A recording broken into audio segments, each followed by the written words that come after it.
ഇപ്പോൾ സ്റ്റാർസിനെ മനുഷ്യരായിട്ട് കാണാൻ കുറച്ച് കൂടെ പറ്റണം നമുക്ക്. റഹീമിൻ്റെ ഒരു ഫസ്റ്റ് ബ്ലോക്ക് ആക്ഷൻ ഉണ്ട്, അദ്ദേഹം വളരെ സിമ്പിളായിട്ടാണ് അതിനെ പെർഫോം ചെയ്തിരിക്കുന്നത്. മമ്മൂക്ക വളരെ കാൽക്കുലേറ്റഡ് ആയിട്ടാണ് പല കാര്യങ്ങളും പറയുന്നത്. ആ ഒരു പർപ്പസിന് വേണ്ടിയിട്ടാണ് ആ കൾമിനേഷൻ ഉണ്ടായിരിക്കുന്നത്. അദ്ദേഹം അത് കേട്ടിട്ട് അദ്ദേഹം എന്നോട് പറഞ്ഞൊരു കാര്യം, കുറച്ച് കാലമായി ഞാൻ ഇങ്ങനെയൊക്കെ ഒരു സിനിമയിൽ ഇങ്ങനെ ചെയ്തിട്ട് കുറച്ചുകൂടെ ഹ്യൂമൻ ആയിട്ട് ചെയ്തിട്ട്, ചിലപ്പോൾ ഞാനൊരു ടെംപ്ലേറ്റ് സിനിമയായിട്ടാണ് പോയിരുന്നെങ്കിൽ ചിലപ്പോൾ ഇവർ രണ്ടുപേരും അഭിനയിക്കില്ല. ആ ഫാൻസിന് വേണ്ട മൊമെന്റ്സ് ഉണ്ട്, പക്ഷെ അവർക്ക് ചിലത് അക്സെപ്റ്റ് ചെയ്യാൻ പറ്റുന്നില്ല. പക്ഷെ ആ അക്സെപ്റ്റൻസും കൂടെ ഇനി നമ്മൾ ശീലിച്ച് തുടങ്ങണ്ടേ. ലാലേട്ടൻ ഇങ്ങനെ ഒരു സീനിനെ കുറിച്ച് ലാലേട്ടനോട് പറഞ്ഞപ്പോൾ ഫാൻസിന്റെ ഒരു കൺസേൺ, അവരിത് എങ്ങനെ എടുക്കും എന്നതിനെ കുറിച്ച് ലാലേട്ടൻ എന്തെങ്കിലും പറഞ്ഞിട്ടുണ്ട്? കമൽ സാറിൻ്റെ കയ്യിൽ നിന്ന് എനിക്ക് കിട്ടിയിരിക്കുന്നതെന്ന് വെച്ചാൽ നമുക്ക് വളരെ മിനിമലായിട്ടുള്ള ഒരു സംഭവത്തിനകത്ത് നിന്ന് കുറച്ചുകൂടെ വലിയ കഥകൾ എങ്ങനെ എക്സ്പ്ലോർ ചെയ്യാം.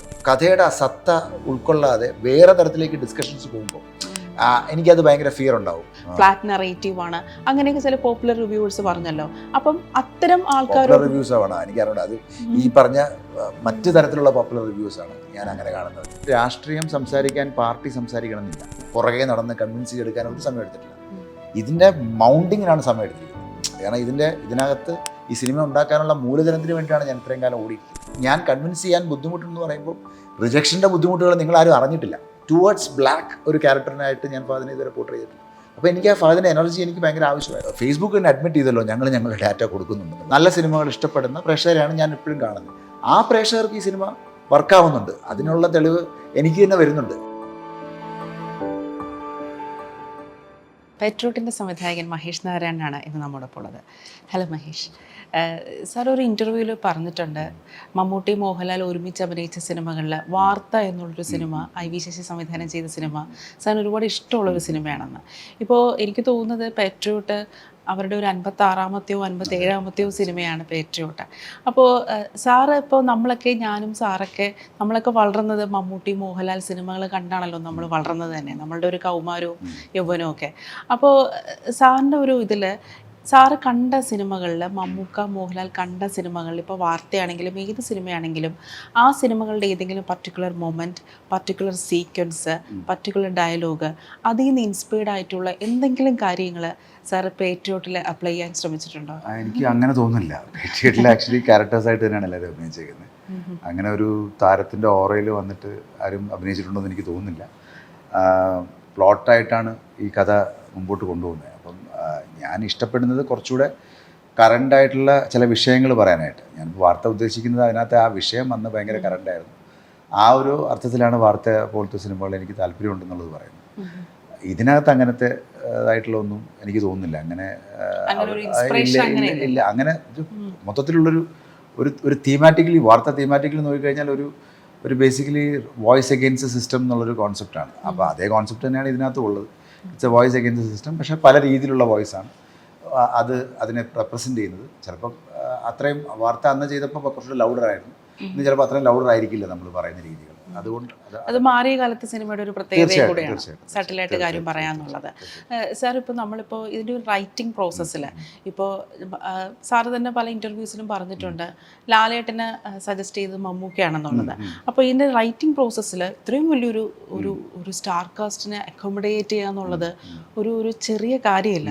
അതൊരു വലിയൊരു ചാലഞ്ചാണ് ഒരു റൈറ്ററിനെ സംബന്ധിച്ചിടത്തോളം. അവർക്കുള്ള സ്ക്രീൻ സ്പേസ്, അവരിൽ നിന്ന് പ്രേക്ഷകർ എക്സ്പെക്റ്റ് ചെയ്യുന്ന കുറേ ഹൈ മൊമെൻറ്റ്സ്. അപ്പോൾ എനിക്ക് പേഴ്സണലി ഈ സിനിമ കണ്ടപ്പോൾ തോന്നിയത് ഇതിൻ്റെ ഏറ്റവും വലിയൊരു ചാലഞ്ച് ഇതിൻ്റെ റൈറ്റിംഗ് പ്രോസസ്സിലായിരിക്കും എന്നാണ് എനിക്ക് സിനിമ കണ്ടപ്പോൾ പേഴ്സണലി ഫീൽ ചെയ്തത്. അപ്പോൾ മാത്രമല്ല സാറ് പറഞ്ഞല്ലോ ഈ ഒരു പ്ലോട്ട്, ഇപ്പം നമ്മളെല്ലാവരും വിചാരിച്ചു വെച്ചിരിക്കുന്നത് ഇതൊക്കെ വലിയ ഹൈ പ്രൊഫൈൽ ടീംസിൻ്റെയൊക്കെ ആൾക്കാർക്കല്ലേ ഇതൊക്കെ എഫക്റ്റ് ചെയ്യൂ, നമ്മൾ സാധാരണക്കാർക്കൊന്നും നമ്മളെ കാര്യം മൈൻഡ് ചെയ്യുക എന്നൊരു തോന്നൽ നമുക്കുണ്ട്.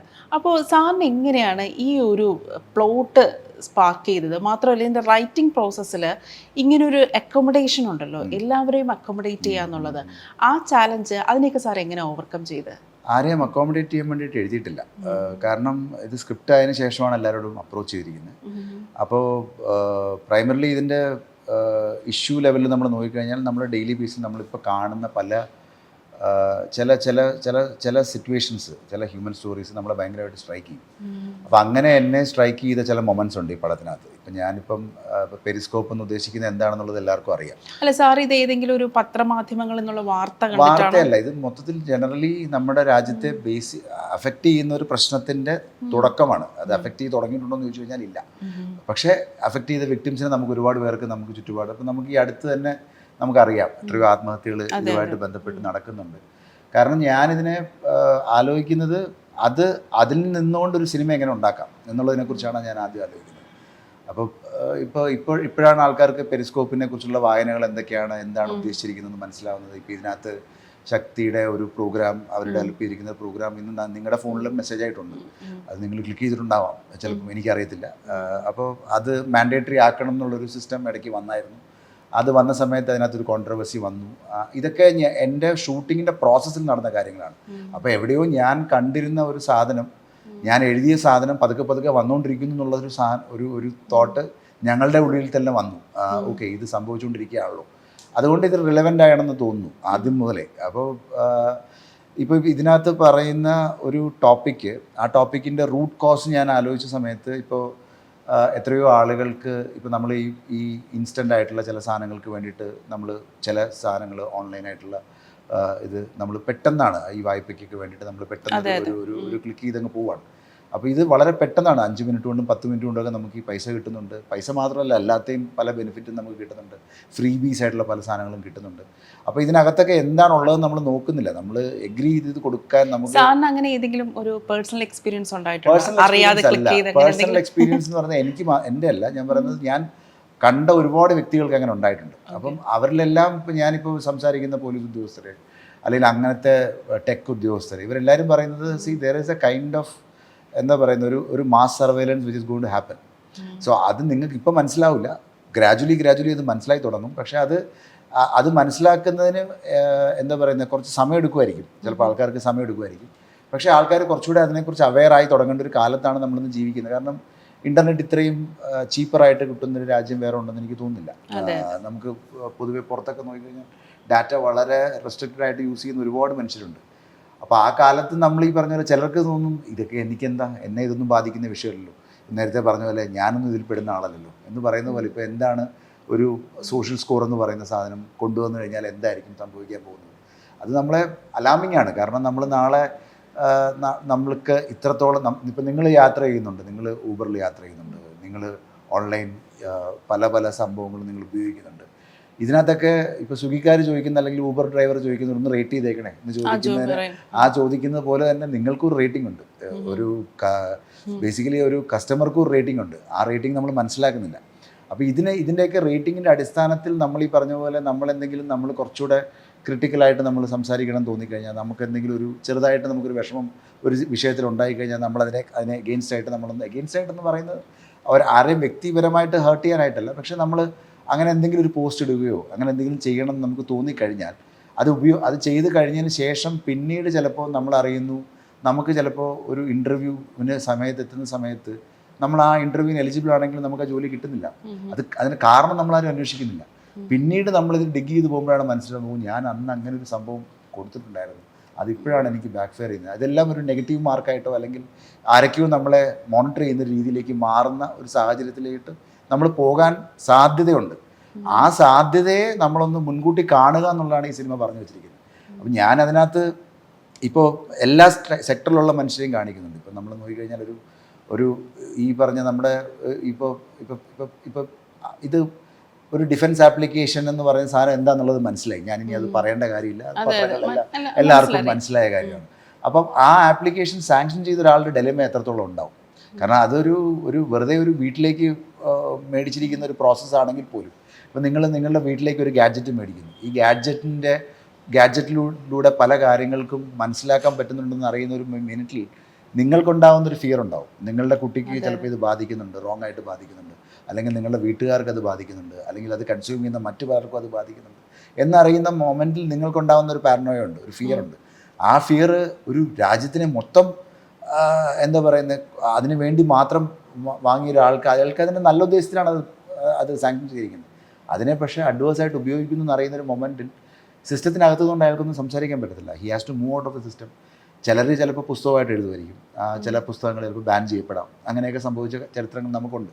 പക്ഷെ അതൊന്നും ഇല്ലാതെ ഇൻസ്റ്റൻ്റ് ആയിട്ടുള്ള ഒരു റിയാക്ഷന് വേണ്ടിയിട്ടാണ് പുള്ളി അങ്ങനെ ഒരു വ്ളോഗിലൂടെ അതിനെ എന്താ പറയുന്നത്, അതിനെ എക്സ്പ്രസ് ചെയ്യാനായിട്ട് ശ്രമിക്കുന്നതും ആ എക്സ്പ്രഷനിനെ പതുക്കെ നമ്മളിലേക്ക് എത്തുന്നതും അതിനൊരു ഡെഫിനറ്റ് ആയിട്ടുള്ളൊരു എൻഡ്. കാരണം ഇതിനകത്ത് മൈക്കിൾ പറയുന്നൊരു ലൈനുണ്ട്, shame is greater than guilt എന്ന് പറയുന്നത്. അത് ഇന്ത്യയെ മൊത്തത്തിൽ റെപ്രസെൻറ്റ് ചെയ്യുന്നൊരു ലൈനാണ്. കാരണം ഇവിടുത്തെ ഒരു മിഡിൽ ക്ലാസ്സോ ലോവർ മിഡിൽ ക്ലാസ്സോ നമ്മൾക്കിപ്പോൾ ഒരു ഞാൻ പറയുന്ന ഒരു പ്രിവിലേജ്ഡ് കമ്മ്യൂണിറ്റിക്ക് ചിലപ്പോൾ ഇതൊന്നും പ്രശ്നം ഉണ്ടാവില്ല. കാരണം അവർക്ക് ഇതിനെയൊക്കെ ടാക്കിൾ ചെയ്യാനായിട്ട് പല വിധത്തിലുള്ള മെക്കാനിസംസ് ഉണ്ടാവും. പക്ഷേ ഒരു വളരെ അണ്ടർ പ്രിവിലേജ്ഡ് ആയിട്ടുള്ള ഒരു അവിടെയാണ്. കാരണം ഈ ഷെയിമിനെ കുറിച്ച് ആ ഒരു പറഞ്ഞല്ലോ, ഇപ്പം സമൂഹത്തെക്കുറിച്ച് വളരെയധികം സൂക്ഷ്മമായി ഒബ്സർവ് ചെയ്യുന്ന ഒരു ഫിലിം മേക്കറാണ് മഹേഷ് എന്ന് എനിക്ക് തോന്നിയിട്ടുണ്ട്. മഹേഷിൻ്റെ സിനിമകൾ കാണുമ്പോൾ എന്തുകൊണ്ടാണ് ഈ അണ്ടർ പ്രിവിലേജ്ഡ് ആയിട്ടുള്ള ആൾക്കാർക്ക് ഈ ഷെയിം ഇത്രയും വലിയൊരു ട്രോമയാവാൻ കാരണം എന്താണെന്നാണ് മഹേഷിൻ്റെ ഒബ്സർവേഷനിൽ തോന്നിയിട്ടുള്ളത്? എനിക്ക് തോന്നിയിട്ടുള്ളത് ഫിയറാണ്. കാരണം നമ്മൾ ഈ പറഞ്ഞ പോലെ നമ്മളിപ്പോൾ ഒരു എക്സാമ്പിളായിട്ട് പറഞ്ഞു കഴിഞ്ഞാൽ നമ്മളിപ്പോൾ ഒരു ഫോണിനകത്ത് പെട്ടെന്ന് നമ്മൾ ചില ആവശ്യങ്ങൾക്ക് വേണ്ടിയിട്ട് നമ്മൾ ചില കാര്യങ്ങൾ ചെയ്യുന്നു. അത് ആ സമയത്ത് നമ്മൾ എന്തൊക്കെ കോംപ്രമൈസ് ചെയ്യുന്നൊന്നും അറിയില്ല, എന്തൊക്കെ നമ്മൾ അവർക്ക് കൊടുക്കുന്നുണ്ടെന്ന് നമുക്കറിയില്ല. അതുപോലെ തന്നെ അതിനെ നമ്മൾ ഈ പറഞ്ഞ പോലെ ഈ കോൺടാക്ട്സിൽ നിന്നൊക്കെ അവരെന്തൊക്കെ എടുക്കുന്നു, നമ്മുടെ ഗാലറിയിൽ നിന്ന് അവരെന്തൊക്കെ എടുക്കുന്നു നമുക്കറിയില്ല. ഇതെടുത്ത് കഴിഞ്ഞിട്ട് ഇവരിതിനെ തിരിച്ചെങ്ങനെയാണ് ഉപയോഗിക്കാൻ പോകുന്നത്? അല്ല, അത് പറഞ്ഞ പോലെ തന്നെ ഇപ്പം കുറച്ച് പ്രിവിലേജ്ഡ് ആയിട്ടുള്ള ആൾക്കാർക്ക് അത്രയും കൺസേൺ അല്ല, പക്ഷേ അണ്ടർ പ്രിവിലേജ്ഡ് ആയിട്ടുള്ള അവർക്ക് ഫിയർ ആണ്. കാരണം അവർക്ക് സൊസൈറ്റിയിൽ ജീവിക്കണമെങ്കിൽ ഒരു ഫിയർ ഉണ്ടാവുമല്ലോ. കാരണം നാളെ ഞാൻ പുറത്തിറങ്ങി കഴിഞ്ഞാൽ ഇന്നയാളെ ഫേസ് ചെയ്യണമല്ലോ, ഇവിടെ ഇപ്പുറത്തിറങ്ങി കഴിഞ്ഞാൽ ഇപ്പുറത്ത് ഞാൻ വർക്ക് സ്പേസിൽ പോയി കഴിഞ്ഞാൽ അവരെ ഫേസ് ചെയ്യണമല്ലോ, ഞാനൊരു പബ്ലിക് ട്രാൻസ്പോർട്ടിൽ യാത്ര ചെയ്യുന്ന സമയത്ത് എന്നെ ആൾക്കാർ നോക്കുന്നുണ്ടെങ്കിലോ എന്നെ ശ്രദ്ധിക്കുന്നുണ്ടെങ്കിലോ ഞാൻ ഒരു മോശക്കാരനോ മോശക്കാരിയോ ആയി മാറിക്കഴിഞ്ഞു എന്നൊരു ചിന്ത ഉണ്ടാവുന്ന സമയത്ത് ഇത് ഷ്രെഡ് ചെയ്യുന്നൊരു മൊമെൻ്റ് ഉണ്ടാവും. ഇത് ഷ്രെഡ് ചെയ്യുന്നൊരു മൊമെൻറ്റിൽ നമുക്ക് ഈ പറഞ്ഞ പോലെ ഈ പ്രശ്നങ്ങളൊന്നുമില്ല. ഇപ്പോൾ ഈ പറഞ്ഞ പോലെ അത് പോയാൽ എനിക്കെന്താ കുഴപ്പം, ഞാൻ തെറ്റൊന്നും ചെയ്തിട്ടില്ലല്ലോ എന്ന് ചിന്തിക്കുന്ന ആ ഒരു മൊമെൻ്റ് ഉണ്ട്. ആ മൊമെൻ്റ് എടുക്കാനായിട്ട് ആൾക്കാർക്ക് ഭയങ്കര ഫിയറാണ്. കാരണം ഇതിൻ്റെ എല്ലാം ഈ പറഞ്ഞ പോലെ പാരൻറ്റ് കമ്പനീസ് ഫങ്ഷൻ ചെയ്യുന്ന കോൾ സെൻറ്റേഴ്സ് എന്നൊക്കെ പറഞ്ഞു കഴിഞ്ഞാൽ ചിലപ്പോൾ വളരെ അബ്യൂസീവ് ആയിട്ടുള്ള ലാംഗ്വേജിലായിരിക്കും ആൾക്കാരോട് പെരുമാറുന്നത്. അപ്പോൾ അവരെ എന്തുകൊണ്ടാണ് ചൂഷണം ചെയ്യുന്നത്? ഈ ചൂഷണം ചെയ്യപ്പെടുന്ന ഇപ്പോൾ ഒന്നുമില്ല. ഇപ്പോൾ ഞാൻ പറയുന്നത് ഇപ്പോൾ കൽപ്പറ്റ പോലത്തെ ഒരു സ്ഥലത്ത് 60-ൽ പരം കേസുകളാണ് ഡെയിലി വരുന്നതെന്നാണ് പറയുന്നത്. അപ്പോൾ പോലീസുകാർ സംസാരിക്കുന്ന സമയത്ത് അവർ പറയുന്നത് ഞങ്ങൾക്ക് ഒരു സൊല്യൂഷൻ കൊടുക്കാൻ പറ്റുന്നില്ല, ഞങ്ങൾക്ക് ആകെ ചെയ്യാൻ പറ്റുന്നത് നിങ്ങളുടെ ഫോൺ ഇങ്ങനെ പല രീതിയിലേക്കും ആൾക്കാർ ഉപയോഗിച്ച് തുടങ്ങി എന്ന് പറഞ്ഞിട്ട് നമുക്ക് വേണമെങ്കിൽ ഒരു വാട്സപ്പ് സ്റ്റാറ്റസ് ഇടാം, അല്ലെങ്കിൽ ഒരു സോഷ്യൽ മീഡിയ ഹാൻഡിൽ ഉണ്ടെങ്കിൽ അതിനകത്ത് നിങ്ങൾക്കൊരു പോസ്റ്റായിട്ട് ഇട്ടിട്ട് വേണമെങ്കിൽ ആൾക്കാരെ അറിയിക്കാം. പക്ഷേ അതുപോലും നാണക്കേടായിട്ട് കരുതുന്ന ഒരുപാട് മനുഷ്യരുണ്ട്. അപ്പോൾ അവരെന്ത് ചെയ്യും? അപ്പം ഇതിനെ അഡ്രസ്സ് ചെയ്യുന്ന സമയത്ത് അതൊരു എന്താ പറയുക എൻഡ് യൂസറാണ്. അപ്പോൾ ആ എൻഡ് യൂസർ ഇതിനെക്കുറിച്ചൊന്നും അറിയുന്നില്ല. അതിനകത്ത് ഫ്രീ ബീസ് ആയിട്ട് കിട്ടുന്ന എത്രയോ കാര്യങ്ങളുണ്ട്. ഇപ്പം ഞാൻ പറയുന്നത് എന്നെ ഏറ്റവും അലാമിംഗ് ആയിട്ട് തോന്നുന്നത് ഇത്തരം ഈ ഫ്രീ ലാപ്ടോപ്പുകളിൽ വരുന്ന സാധനങ്ങൾ നമുക്ക് അറിയില്ല. കാരണം നമ്മളാരും പ്രിവിലേജ്ഡ് ആയിട്ടൊരു ആൾക്കായിരിക്കും ചിലപ്പോൾ ഈ പറഞ്ഞ പോലെ ഇതായിട്ടും ഒരു ഫ്രീ ആയിട്ടൊന്നും വേണ്ട, ഞങ്ങൾക്ക് പൈസ കൊടുത്ത് മേടിക്കാനുള്ള കാശും കാര്യങ്ങളും ഒക്കെ ഉണ്ട്, അതിനകത്ത് വേറെ പ്രശ്നങ്ങളൊന്നും ഇല്ല എന്ന് ചിന്തിക്കുന്ന ഒരുപാട് മനുഷ്യരുണ്ട്. പക്ഷേ ഇവിടെ അങ്ങനെയല്ല. ഇവിടെ അവർക്ക് കൊടുക്കുന്ന ഒരു സാധനം ഡീഫോൾട്ടായിട്ട് അവർ ഉപയോഗിക്കുകയാണ്. അതിനകത്ത് അവർക്ക് വേറെ ഒന്നും ഇൻസ്റ്റാൾ ചെയ്യാനുള്ള അവകാശവും ഇല്ല, ഞാൻ പറഞ്ഞ പെർമിഷൻസ് ഇല്ല, ഒന്നുമില്ല. ഇതിനകത്ത് ഇതിനകത്തൊരു വേറൊരു സെറ്റിങ്സ് ഉപയോഗിക്കണം, ഇതിനകത്ത് എന്തൊക്കെ സ്ഥലത്തിലാണ് ഇത് പോകുന്നത് ഒന്നിനെക്കുറിച്ചും അറിയില്ല. ഞാൻ ഇതിനെ കണ്ട ടേക്ക് അവേ, ഈ പടത്തിൽ കണ്ട എൻ്റെ ഏറ്റവും വലിയ ടേക്ക് അവേ എന്ന് പറഞ്ഞാൽ പടം കണ്ട കുറേ ആളുകൾ എന്നെ വിളിച്ചിട്ട് പറഞ്ഞു, രാത്രി കിടക്കാനിരിക്കുന്ന സമയത്ത് ഫോൺ നോക്കിയിട്ട് നമ്മൾ ഉറങ്ങുന്ന സമയത്ത് പെട്ടെന്ന് ഈ പടത്തിൻ്റെ കുറേ വിഷയങ്ങൾ തലയ്ക്കകത്ത് വന്നു. അപ്പോൾ നമ്മൾ നോക്കി ചില ആപ്ലിക്കേഷൻസ് ഏതൊക്കെ പെർമിഷൻസ് അലോ ചെയ്തിട്ടുണ്ട്. അപ്പോൾ പെട്ടെന്ന് അവർക്ക് അലാമിംഗ് ആയിട്ട് തോന്നി. ചിലയിടത്തൊക്കെ ഗാലറി അലോ ചെയ്തിട്ടുണ്ട്, കോൺടാക്ട്സ് അലോ ചെയ്തിട്ടുണ്ട്, ഈ പറഞ്ഞ പോലെ ക്യാമറ അലോ ചെയ്തിട്ടുണ്ട്, മൈക്രോഫോൺ അലോ ചെയ്തിട്ടുണ്ട്. ഇതെല്ലാം അവർ ചിലർ ഡിലീറ്റ് ചെയ്തെന്ന് പറഞ്ഞു, കുറേ ആപ്ലിക്കേഷൻസ് ഡിലീറ്റ് ചെയ്തെന്ന് പറഞ്ഞു. ചില കുട്ടികൾ ഓൺലൈൻ വിദ്യാഭ്യാസമായിട്ട് ബന്ധപ്പെട്ട് നിൽക്കുന്ന കുറേ കുട്ടികൾ ലാപ്ടോപ്സ് കണ്ടിന്യൂസ് ആയിട്ട് തുറന്നു വെച്ചിരിക്കുന്ന കുട്ടികൾ, ചിലർ ക്യാമറയിൽ സ്റ്റിക്കർ ഒട്ടിച്ചു, ചിലർ ലാപ്ടോപ്പ് അടച്ചു വെച്ചു. കാരണം ഇനി എപ്പോഴും ആവശ്യമുള്ളപ്പോൾ തുറന്നാൽ മതിയല്ലോ എന്നുള്ളൊരു തോന്നലുണ്ട്. ആ സിനിമ അതുണ്ട്, അത് ആ ഒരു ഇമ്പാക്റ്റ് ഉണ്ടാക്കുന്നുണ്ട്. ഇത് ചർച്ച ചെയ്യുന്ന ഒരു സിനിമയ്ക്കകത്ത് ഇതിനകത്ത് ഇത് എവിടുന്ന് തുടങ്ങുന്നു? ഞാൻ പറയുന്നത് ചില സമയത്ത് നമ്മൾ ഇത്തരം എങ്ങനെയാണ് ഇവർക്ക് ഇത്തരം ഫ്രീ ഹാൻഡായിട്ട് സിവിലിയൻസിൻ്റെ പുറത്തോട്ട് ഇത് ഉപയോഗിക്കാനുള്ള ഒരു പവർ കിട്ടുന്നത് ഇത്തരം കമ്പനികൾക്ക്. പലപ്പോഴും ഇത്തരം സിസ്റ്റത്തിന്റെ സപ്പോർട്ട് ഉണ്ടെങ്കിലല്ലേ. അല്ല, അതെ, തീർച്ചയായിട്ടും. അപ്പോൾ ആ കമ്പനികളുടെ എല്ലാം പാരന്റ് നെറ്റ്വർക്കൊക്കെ ഇരിക്കുന്നത് ചിലപ്പോൾ വേറെ രാജ്യങ്ങളിലായിരിക്കും, നമുക്കറിയത്തില്ല ഇതിനകത്ത്. അപ്പം അവർക്കും ഒന്നും ചെയ്യാൻ പറ്റത്തില്ല, കാരണം പല രാജ്യങ്ങളുടെ നിയമങ്ങൾ പല തരത്തിലാണ് പോകുന്നത്. ഈ ഒരു അവസ്ഥയിൽ നിന്നുകൊണ്ട് ഈ പറഞ്ഞ പോലെ രണ്ട് വിഷയവും അഡ്രസ്സ് ചെയ്യണം. എന്നാൽ ആ ഫൈറ്റിൻ്റെ എൻഡിൽ ഈ പറഞ്ഞ പോലെ ഒരു മൈനറായിട്ടുള്ളൊരു സ്കൂൾ കുട്ടി തീരുമാനിക്കുകയാണ്, എനിക്ക് ഈ ഷെയിം എന്ന് പറഞ്ഞ സാധനം ഞാൻ അങ്ങ് വിട്ടുകളയാൻ തീരുമാനിക്കുകയാണ്, കുഴപ്പമില്ല. അപ്പം അത് സക്സീഡ് ചെയ്യുക എന്ന് പറയുന്ന ഒരു വലിയ കാര്യമായിട്ടാണ് ഞാൻ ഇതിനെ കാണുന്നത്. ഇപ്പോൾ മഹേഷ് തന്നെ പറഞ്ഞിട്ടുണ്ടായിരുന്നു, ഇപ്പോൾ അതായത് ഇപ്പോൾ ഫേസ്ബുക്കിൽ വ്യക്തികൾക്കെതിരെയും സിസ്റ്റത്തിനെതിരെയൊക്കെ പോസ്റ്റ് ഇടുന്നതിനെ കുറിച്ച്. ഇപ്പോൾ ഈ സിനിമയുടെ റിലീസിന് ശേഷം മഹേഷിനെ വിമർശിച്ചുകൊണ്ട് ഒരുപാട് പോസ്റ്റുകൾ വന്നിട്ടുണ്ടായിരുന്നു, ശ്രദ്ധിച്ചിട്ടുണ്ടായിരിക്കും.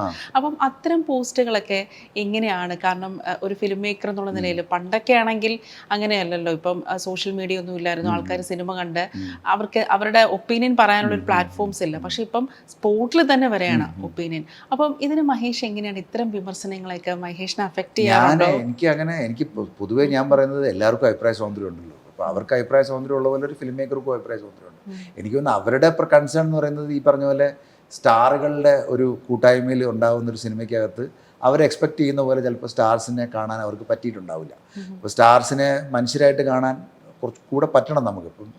അത് ചിലപ്പോൾ ചില സമയത്ത് സ്റ്റാറുകൾ യുണൈറ്റ് ചെയ്യുന്ന സമയത്തുണ്ടാകുന്ന പ്രശ്നമായിരിക്കാം. ഈ പറഞ്ഞ പോലെ ഓക്കെ, ഇവർ രണ്ടുപേരും വരുന്നു, അവരങ്ങനെ അഭിനയിക്കണം, അവരിങ്ങനെ വരണം എന്നൊക്കെയുള്ള ചില നോംസ് അവരുടെ തലയിലുണ്ടായിരിക്കാം. ചിലപ്പം അതായിരിക്കില്ല ഈ സിനിമ ഡെലിവറി ചെയ്തിരിക്കുന്നത്. തുടക്കം മുതലേ അത് പറയുന്നുണ്ടായിരുന്നു, അങ്ങനെ ഒരു സിനിമയല്ല എന്നുള്ളത്.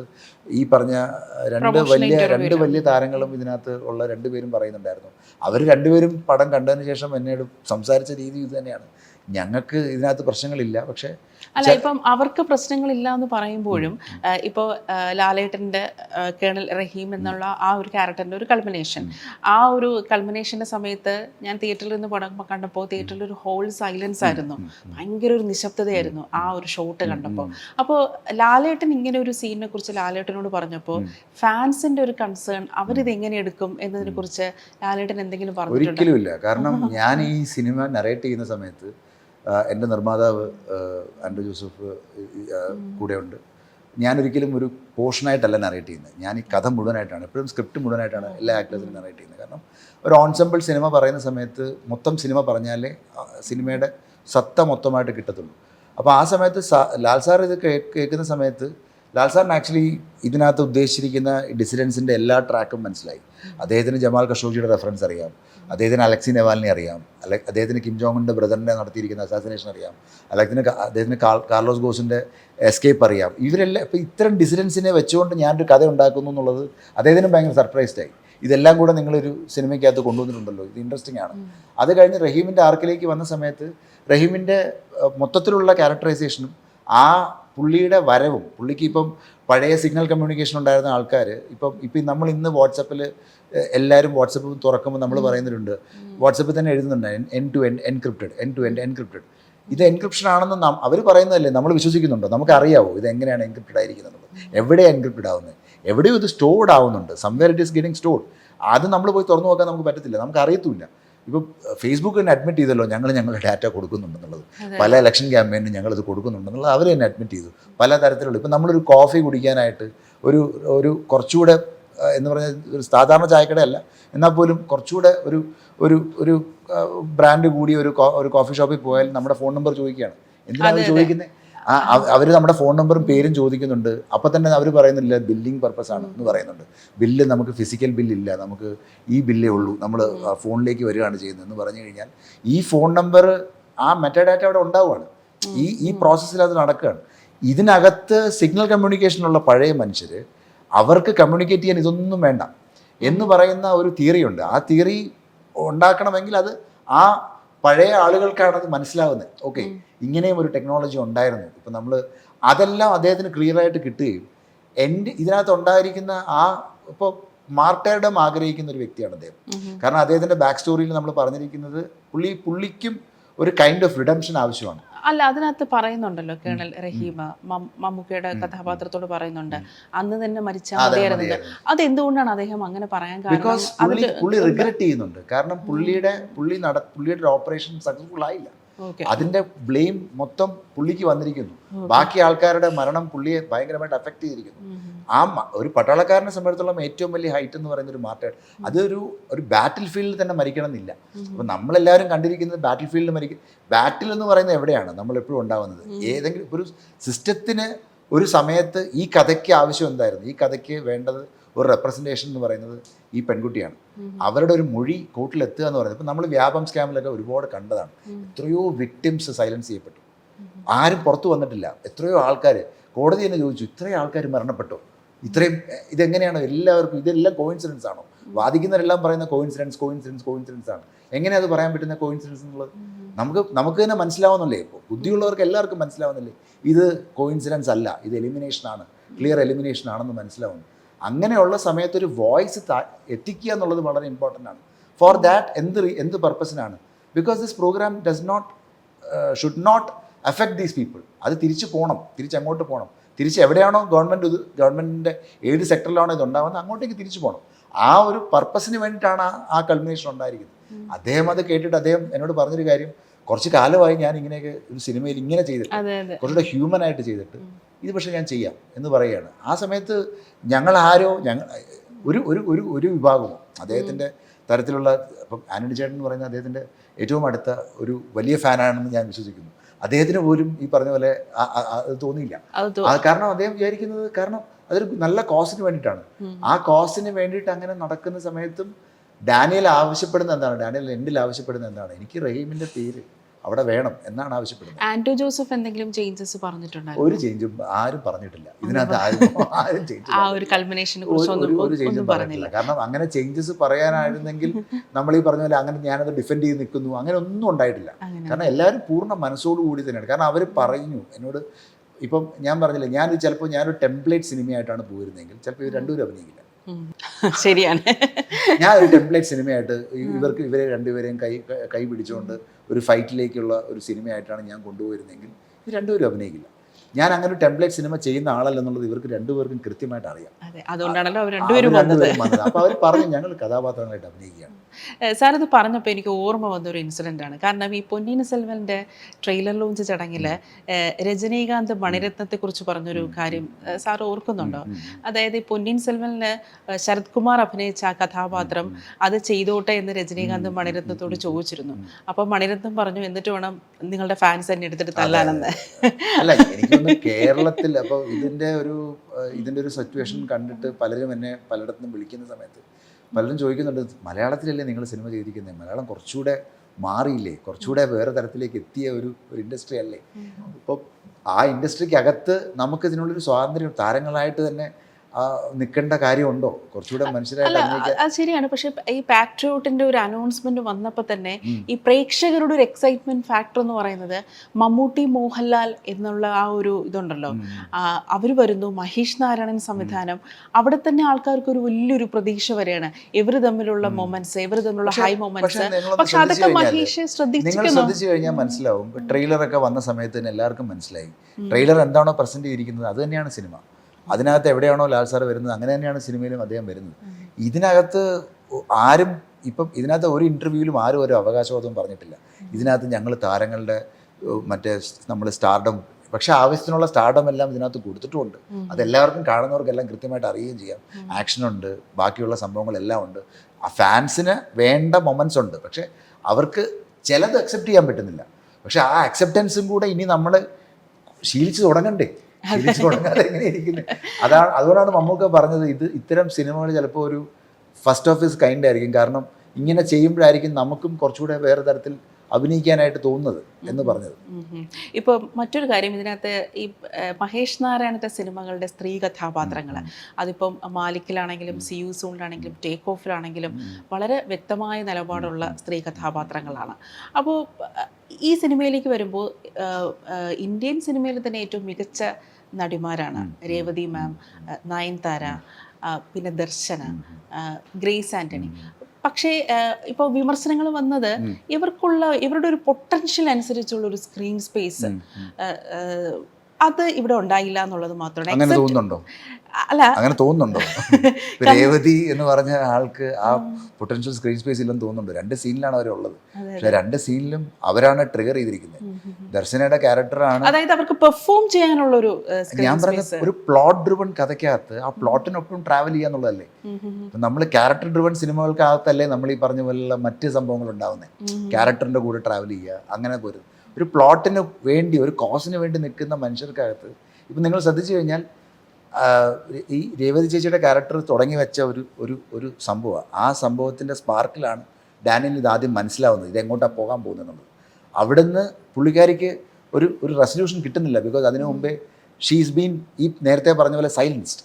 അത് കഴിഞ്ഞ് ദർശനയുടെ ക്യാരക്ടർ ചെയ്തിരിക്കുന്ന ജ്യോതി എന്ന് പറഞ്ഞ ആളുടെ ലൈഫ് ഡാനിയൽ മനസ്സിലാക്കുന്നത് പുള്ളിക്കാരുടെ ഒരു ഫോണിലൂടെയാണ് മനസ്സിലാക്കുന്നത്. അപ്പോൾ പലരും എന്നോട് ചോദിച്ചു ഈ ഫോണിലൂടെ എന്തിനാണ് ഫ്ലാഷ് ബാക്ക്. അപ്പം ഞാൻ പലരോടും ഡിബേറ്റ് ചെയ്യുന്ന കാര്യമാണ്, ഒരു ഫോണിലൂടെ നമുക്ക് എല്ലാവരുടെയും ലൈഫ് അറിയാൻ പറ്റും. ആ മൊണ്ടാഷിന്റെ എഡിറ്റിംഗ് നല്ല ആ ഒരു ഫോണിലൂടെ എല്ലാവർക്കും നമ്മളെല്ലാവരുടെയും ലൈഫ് അറിയാൻ പറ്റും.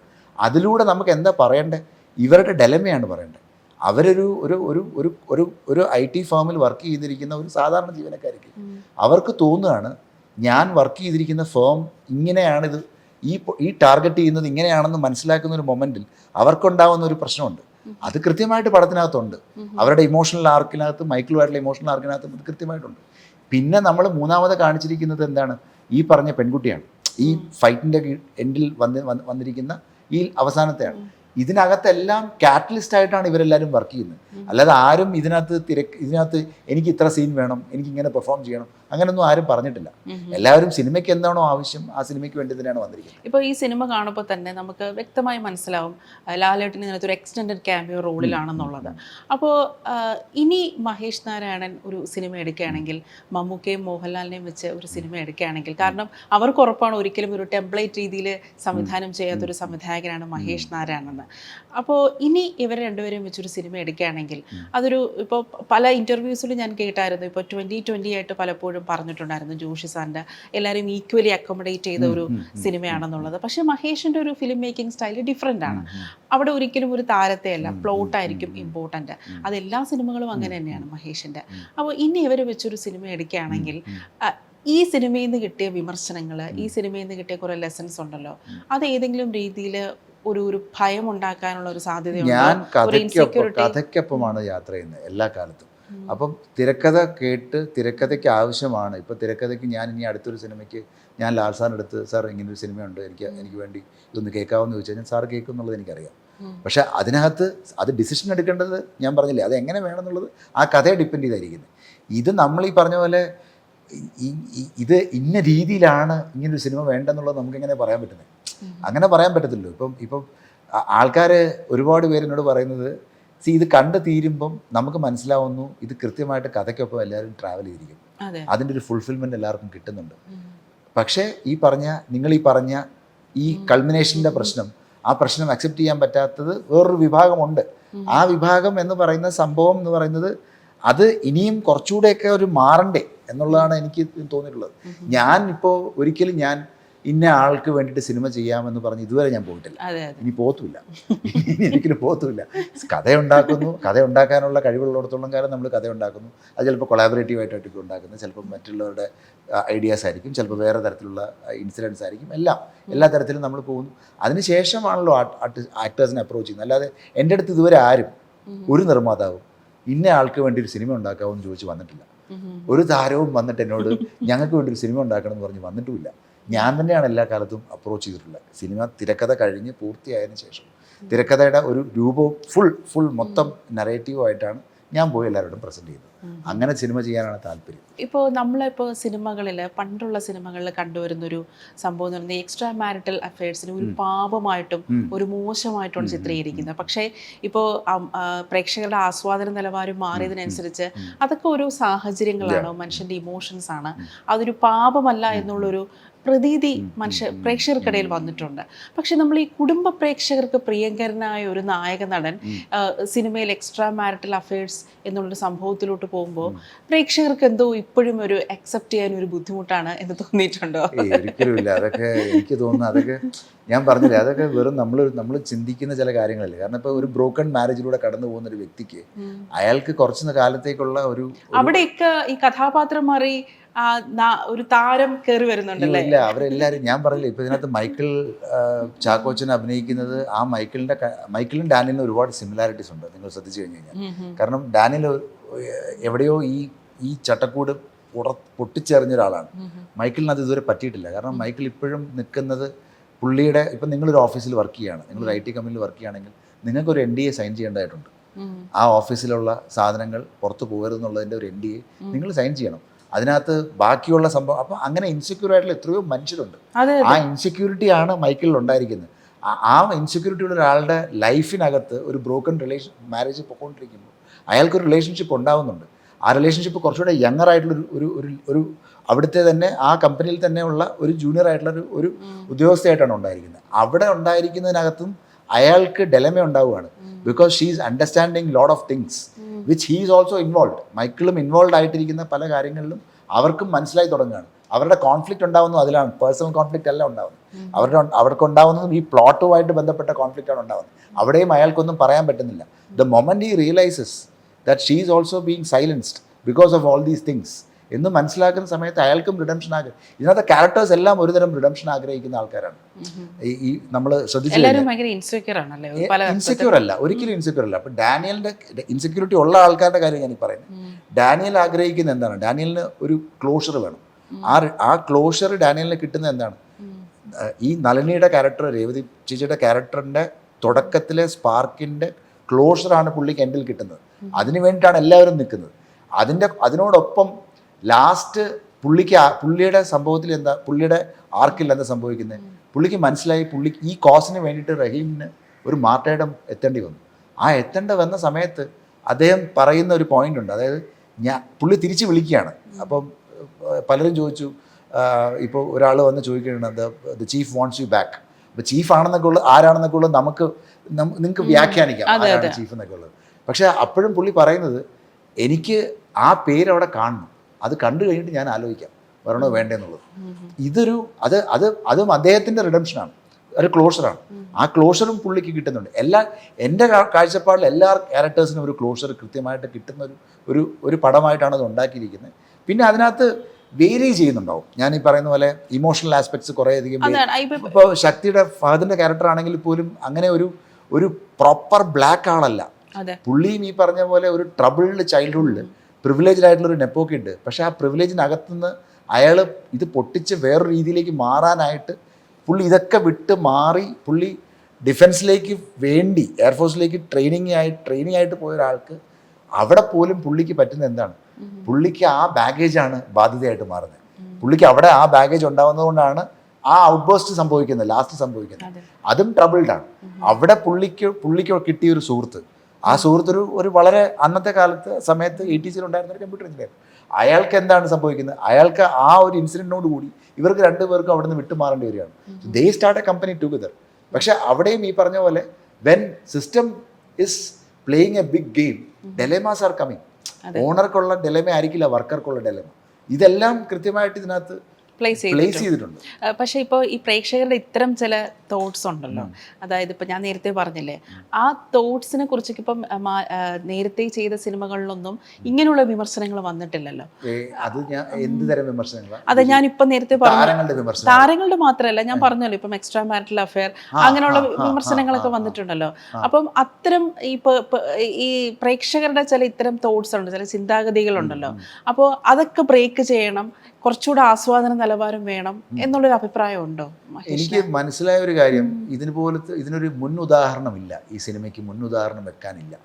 ചില സിനിമകൾക്ക് നമുക്ക് പറയാമല്ലോ, ഓ ഇത് ഇന്നതുപോലെ ഇരിക്കുന്നു, ഇന്നതുപോലെയാണെന്നുള്ളത്. അപ്പോൾ പലരും പറഞ്ഞ് ഇതിനൊരു എക്സാമ്പിൾ ഇല്ല, ഇതെങ്ങനെയാണ് ഇരിക്കുന്നുള്ളത്. അപ്പം ചിലപ്പോൾ ആ ഒരു സംഭവത്തിനകത്ത് നിന്നുകൊണ്ട് നമ്മൾ കുറച്ചുകൂടെ കോംപ്ലക്സ് ആയിട്ടുള്ളൊരു വിഷയം പറയുമ്പോൾ, എന്നാൽ അത് എൻ്റർടൈൻമെൻറ്റ് എൻഗേജിങ് ആയിട്ട് തന്നെയാണ് പറഞ്ഞിരിക്കുന്നത്.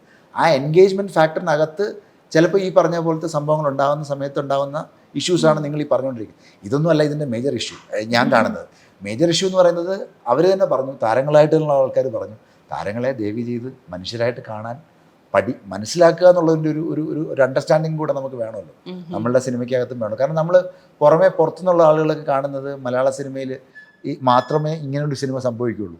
കാരണം അവർ താരങ്ങളുടെ ഒരു ബേർഡൻ ഈ പറഞ്ഞ സാധനങ്ങളൊക്കെ ഷ്രെഡ് ചെയ്തിട്ട് അവർ ഒരു ആക്ടേഴ്സായിട്ട് അഭിനയിക്കുന്ന സിനിമ ഇവിടെ മാത്രമേ സംഭവിക്കൂ. അപ്പം അത് സംഭവിക്കാൻ ഇനിയും കാരണമാവണം, ഞാനല്ല, വേറെ ആളുകൾക്ക് ഇനിയും ഇത്തരം സിനിമകൾ ചെയ്യാൻ ഒരു സപ്പോർട്ട് വേണമല്ലോ. അതെ, ഇപ്പൊ ഈ സിനിമയിൽ ഇപ്പൊ ട്രെയിലർ ഇറങ്ങിയപ്പോൾ തന്നെ ആ കാർ ചേസിങ് സീനിനെ കുറിച്ച് ഭയങ്കരമായിട്ട് ചർച്ച വന്നിട്ടുണ്ടായിരുന്നു. ആ സമയത്ത് മമ്മൂക്കയ്ക്ക് ഒട്ടും വയ്യായിരുന്നു. പക്ഷെ നമ്മൾ ആ സീൻ കാണുമ്പോൾ ആ വയ്യായികയെ വളരെ ബ്രില്യൻ്റ് ആയിട്ട് ഒരു ക്യാരക്ടറിന് ആക്ച്വലി ബുദ്ധിമുട്ടുണ്ട്. ക്യാരക്ടർ പോയിസൺഡ് ആണ്, ട്രാൻസ്ഫ്യൂഷന് വേണ്ടി അല്ല അത് ശരിയാണ്.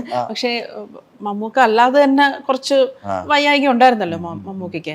അപ്പോൾ അത്തരം കാര്യങ്ങളെയൊക്കെ വളരെ എക്സലൻ്റ് ആയിട്ട് കവറപ്പ് ചെയ്യാൻ വെൽ എക്സിക്യൂട്ടഡ് ആയിട്ട് അത് മഹേഷ് ചെയ്തതായിട്ട് എനിക്ക് ആ ഒരു സീൻ കണ്ടപ്പോൾ എനിക്ക് തോന്നിയിട്ടുണ്ടായിരുന്നു. അല്ല അങ്ങനെ ഈ പറഞ്ഞ പോലെ അതിനകത്തും മമ്മൂക്ക ത്രൂ ഔട്ട് ക്യാരക്ടർ തന്നെയാണ്. അത് ഭയങ്കര ബുദ്ധിമുട്ടാണ്, ഭയങ്കര കോംപ്ലക്സ് ആയിട്ടുള്ളൊരു ക്യാരക്ടറാണ് അദ്ദേഹം പോർട്രേ ചെയ്തിരിക്കുന്നത്.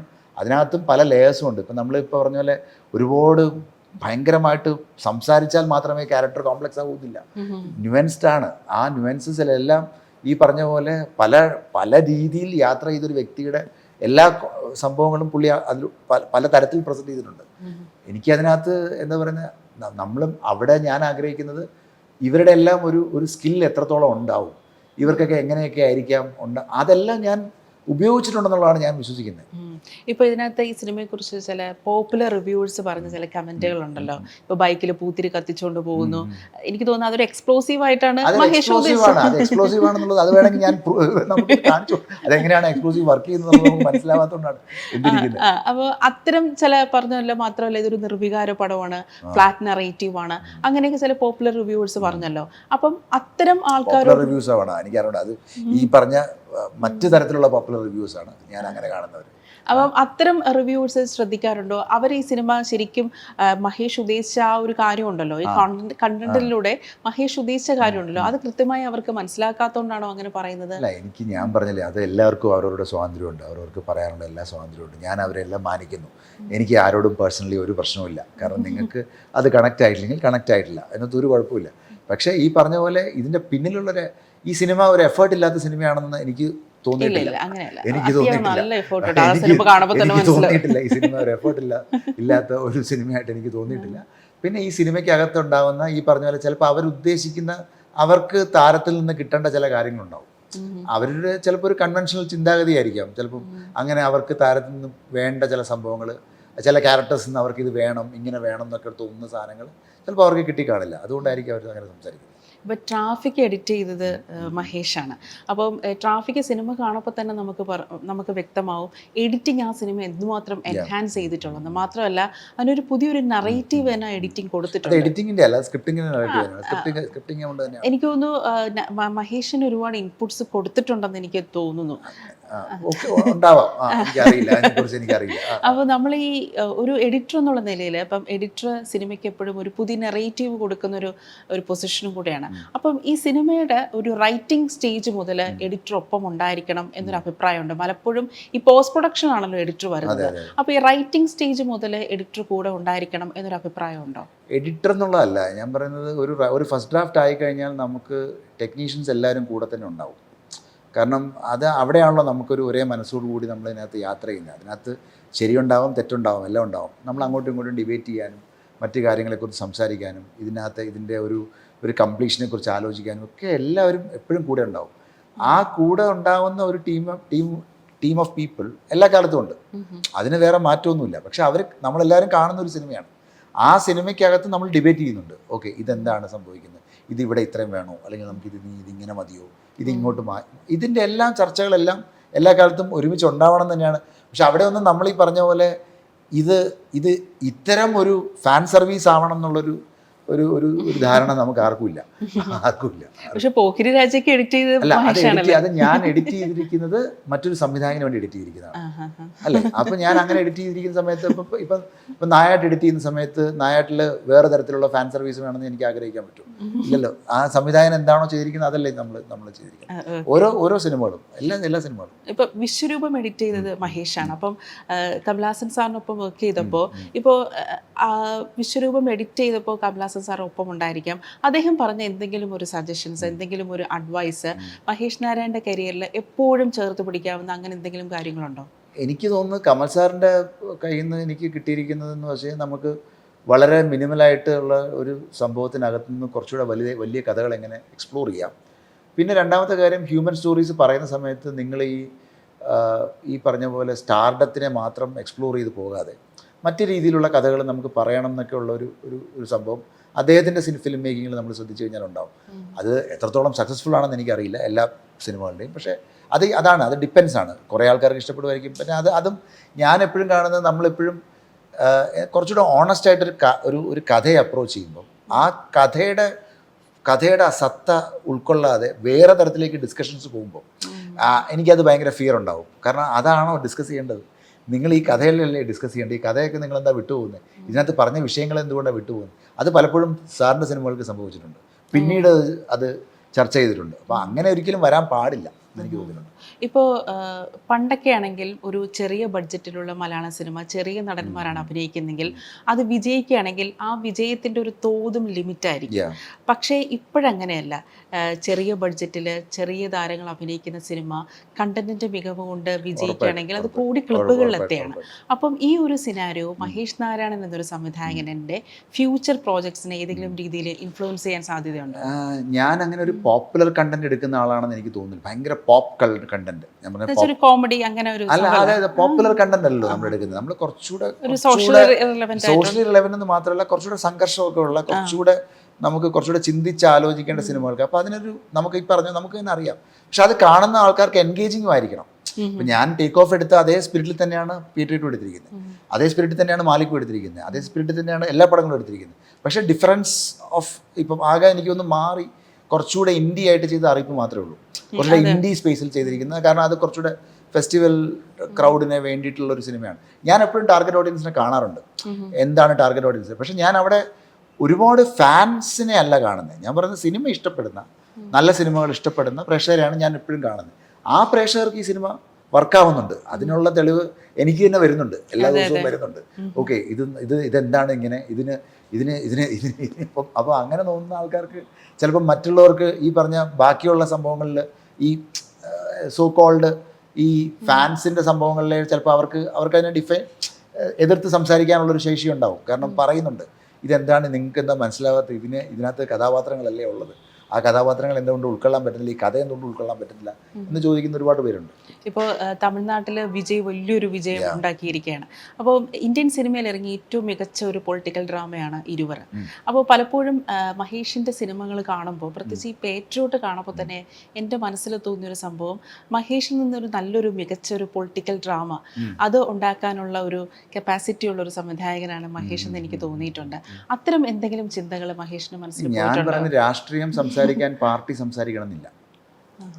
രാഷ്ട്രീയം anything which is personal is political അല്ലേ? ഇന്നത്തെ കാലത്ത് അങ്ങനെയല്ലേ ഇരിക്കുന്നത്. അപ്പം അതുകൊണ്ട് നമ്മളിപ്പോൾ പാർട്ടിയെന്നോ ഭരണകൂടമെന്നോ ഒന്നും സംസാരിക്കാതെ തന്നെ നമുക്ക് നമ്മളെ പേഴ്സണലി ബാധിക്കുന്ന വിഷയങ്ങൾ സംസാരിച്ചാൽ തന്നെ ഇറ്റ്സ് പൊളിറ്റിക്കൽ. അങ്ങനെയാണ് ഞാൻ കാണുന്നത്. കാരണം അല്ലാതെ ഇതിനകത്ത് പൊളിറ്റിക്കൽ സിനിമ എന്ന് പറഞ്ഞു കഴിഞ്ഞാൽ ഉടനെ ഒരു രാഷ്ട്രീയ പാർട്ടി വേണമെന്നോ അല്ലെങ്കിൽ ഒന്നുമില്ല. ഞാൻ ഇതിനകത്ത് JPS എന്ന് പറഞ്ഞ ക്യാരക്ടറിനെ ഒരു പവറിൻ്റെ എപ്പിക് സെൻ്റർ ആയിട്ടാണ് കാണിച്ചേക്കുന്നത്. അതിനകത്ത് ഒരുപാട് ആളുകളുടെ റെഫറൻസ് ഉണ്ടാവും. ഇപ്പോൾ ശക്തി എന്ന് പറഞ്ഞ ഒരു കമ്പനിയെ കാണിച്ചിരിക്കുന്നത് ഒരുപാട് ടെക് കമ്പനീസിൻ്റെ ഒരു റെപ്രസെൻറ്റേഷൻ ആയിട്ടാണ് കാണിക്കുന്നത്. കാരണം നമുക്ക് ആർക്കും ഇവരെ ഒന്നും തൊടാൻ പറ്റില്ല എന്ന് ചിന്തിച്ചിരിക്കുന്ന ഒരു സമയത്ത് ഒന്നും ഇല്ല എന്ന് എഴുതി തള്ളുന്ന ഒരു സ്കൂൾ കുട്ടി, ലൈക്ക് ഒരു മൈനറായിട്ടുള്ള ഒരു സ്കൂൾ കുട്ടി, വെറുതെ നമ്മളൊരു വളരെ ലോവർ സ്ട്രാറ്റ ഓഫ് ലൈഫിൽ നിന്ന് വരുന്ന, വളരെ ലോവർ മിഡിൽ ക്ലാസ്സിൽ നിന്ന് വരുന്ന ഒരാളാണ് അവർക്കെതിരെ നിന്ന് സംസാരിക്കാൻ റെഡിയാവുന്നത്. അത് വല്ലാത്തൊരു ധൈര്യം വേണമല്ലോ അങ്ങനത്തെ സമയത്ത്. ഇപ്പോൾ ഈ സിനിമ എന്ന് പറയുന്നത് പലപ്പോഴും ഈ കണക്കുകളുടെ ഒരു കളിയാണല്ലോ. നമുക്ക് ആ കണക്കുകളിനെ മാറ്റി വെച്ചുകൊണ്ട് നമുക്ക് സ്ക്രിപ്റ്റ് എഴുതാനും ഒന്നും ചിന്തിക്കാൻ പറ്റില്ല. അപ്പോൾ ഈ സിനിമയുടെ ചിന്തകൾ വന്നപ്പോൾ തന്നെ ഇപ്പോൾ വേണു കുന്നപ്പള്ളി പ്രൊഡ്യൂസർ, അദ്ദേഹത്തെ ഞാൻ ഇന്റർവ്യൂ ചെയ്തപ്പോൾ അദ്ദേഹം പറഞ്ഞത് അദ്ദേഹത്തിന് ഇതിന്റെ നിർമ്മാണത്തിൽ പങ്കാളിത്തം അദ്ദേഹം വേണ്ടാന്ന് വെച്ചാൽ അദ്ദേഹം ഒരുപാട് റിഗ്രറ്റ് ചെയ്യുന്നു എന്ന് പറഞ്ഞായിരുന്നു. കാരണം അത്രത്തോളം ഒരു ഹോളിവുഡ് സ്റ്റൈലിലുള്ള ഒരു മേക്കിംഗ് ആണ്, എനിക്കതിൽ പങ്കാളി ആവണമായിരുന്നു, പക്ഷെ എന്തോ അതിൻ്റെ ഒരു ബഡ്ജറ്റൊക്കെ എനിക്ക് താങ്ങാൻ പറ്റാത്തതുകൊണ്ടാണ് ഞാൻ മാറിയെന്ന് പറഞ്ഞു. അപ്പോൾ പലരും പറയുന്നത് ഈ സിനിമയ്ക്ക് 150 കോടിയായി, അപ്പോൾ 250 കോടി തിരിച്ചു കിട്ടിയാലേ. ഞാൻ പറയുന്നത് ഇതിന് ഒരു പ്രീ ബിസിനസ് നടന്ന സിനിമയാണ് ഞാൻ പറയുന്നത്. അപ്പോൾ അതുകൊണ്ട് തന്നെ ഇതിനകത്ത് എൻ്റെ പ്രൊഡ്യൂസേഴ്സായിട്ടുള്ള ആൾക്കാർക്ക് അവർക്ക് ആക്ച്വലി അറിയാം ഇതെന്ത് സിനിമയാണ് വരുന്നത് എന്നുള്ളത് അവർക്കറിയാം. അവരെല്ലാവരും സ്ക്രിപ്റ്റ് കേട്ടതാണ്. പക്ഷേ അവരെ സംബന്ധിച്ചിടത്തോളം ഇപ്പോൾ ഈ പറഞ്ഞ പോലെ ചില കാര്യങ്ങൾ നമുക്ക് എക്സ്പെക്റ്റ് ചെയ്യാതെ വരുമല്ലോ. ഇങ്ങനെ ഒരു സിറ്റുവേഷൻ ചിലപ്പോൾ നമ്മൾ റഹീമിൻ്റെ ഈ സിറ്റുവേഷൻ സംഭവിച്ചത് ആരും എക്സ്പെക്ട് ചെയ്തിട്ടില്ല. ഇങ്ങനൊരു സിറ്റുവേഷൻ കൊണ്ട് ഇങ്ങനൊരു സംഭവങ്ങൾ ഉണ്ടാവാം, നമുക്കറിയില്ല ഇങ്ങനത്തെ കാര്യങ്ങൾ. പക്ഷേ ഈ പറഞ്ഞ പോലെ എല്ലാ തരത്തിലും നമ്മൾ നോക്കിക്കഴിഞ്ഞാൽ ചിലപ്പം ഇങ്ങനൊരു സിനിമ ഉണ്ടാവേണ്ടത് ഈ കാലഘട്ടത്തിൻ്റെ ആവശ്യമായിട്ടാണ് അവർക്കും തോന്നിയത്. അതുകൊണ്ടാണല്ലോ അവർ മമ്മൂക്കയെ പോലൊരാളും ലാൽസാറിനെ പോലൊരാളും ഒക്കെ ഈ സിനിമയിൽ പങ്കാളികളാണ്. ഇപ്പോൾ ഫഹദും ചാക്കോച്ചനും ചിലപ്പോൾ സുഹൃത്തുക്കളായതുകൊണ്ട് വരാമെന്ന് എല്ലാവർക്കും പുറമേ കാണാം. പക്ഷെ അവരാരും സുഹൃത്തുക്കളായതുകൊണ്ട് വന്നവരല്ല. അവരെല്ലാവരും ഈ കഥാപാത്രം ഇഷ്ടപ്പെട്ട് തന്നെ വന്നവരാണ്. ബാക്കി എല്ലാവരും, രേവതി ചേച്ചി ആണെങ്കിൽ പോലും എന്നോട് ചേച്ചി പറഞ്ഞിട്ടുണ്ട്, ആദ്യം ഇതിൻ്റെ കഥ പറഞ്ഞപ്പോൾ തന്നെ ഞാൻ ചേച്ചിയോട് ഫോണിലൂടെ സംസാരിച്ച് കഥ പറയുന്നു എന്ന് പറഞ്ഞപ്പോഴേക്കും ഞാൻ പറഞ്ഞു, ചേച്ചി ഒരു ഫുൾ ലെങ്ത് റോളല്ല എന്ന് പറഞ്ഞപ്പം നമുക്കൊരു ഫുൾ ലെങ്ത് സിനിമ ചെയ്താൽ മതി പോരെ എന്ന് ചോദിച്ച, കാരണം ചേച്ചി എൻ്റെ സിനിമകളെല്ലാം കാണുന്നതാണ്. ഞാൻ എന്നിട്ടും ചേച്ചിയുടെ വീട്ടിൽ പോയി കഥ പറയാൻ നേരത്ത് പുള്ളിക്കാരി എന്നോട് പറഞ്ഞു, ഞാൻ ചുമ്മാ കേട്ട് നോക്കാവുന്നേ ഉള്ളൂ Mahesh, I am not agreeing to the film എന്ന് പറഞ്ഞിട്ട്, എന്ന് വെച്ച് കഴിഞ്ഞാൽ ചെയ്യാമെന്ന് എഗ്രി ചെയ്യുന്നില്ല. പക്ഷേ സിനിമ മൊത്തം കേട്ട് കഴിഞ്ഞിട്ട് ചേച്ചി എന്നോട് പറഞ്ഞു, ഇത്രയും മതി എനിക്ക്, ഞാൻ ചെയ്തോളാം എന്ന് പറഞ്ഞു. അതാണല്ലോ ഒരു ഫിലിം മേക്കർക്ക് കിട്ടുന്ന സ്ട്രെങ്ത് എന്ന് പറയുന്നത്. ഈ നിർമ്മാതാക്കൾക്കും ഈ പറഞ്ഞ പോലെ ഇപ്പോൾ ഇതിനകത്ത് ഒരു ആക്ടറെയും കൺവിൻസ് ചെയ്യാൻ ഞാൻ ഒരുപാട് സമയം എടുത്തിട്ടില്ല. സത്യം പറഞ്ഞാൽ ഇതിനകത്ത് ഒരു ആക്ടറെയും ഞാൻ കൺവിൻസ് ചെയ്തെടുക്കാൻ, ഇപ്പോൾ ഞാൻ പുറകെ നടന്ന് കൺവിൻസ് ചെയ്തെടുക്കാൻ ഒരു സമയം എടുത്തിട്ടില്ല. ഇതിൻ്റെ മൗണ്ടിങ്ങിനാണ് സമയം എടുത്തിരിക്കുന്നത്. കാരണം ഇതിനകത്ത് ഈ സിനിമ ഉണ്ടാക്കാനുള്ള മൂലധനത്തിന് വേണ്ടിയാണ് ഞാൻ ഇത്രയും കാലം ഓടിയിരിക്കുന്നത്. ഞാനല്ല, എൻ്റെ നിർമ്മാതാക്കളും സഹനിർമ്മാതാക്കളും എല്ലാവരും കഷ്ടപ്പെട്ടിരിക്കുന്നത് ഇതിൻ്റെ മൂലധനം ഉണ്ടാക്കാനാണ്.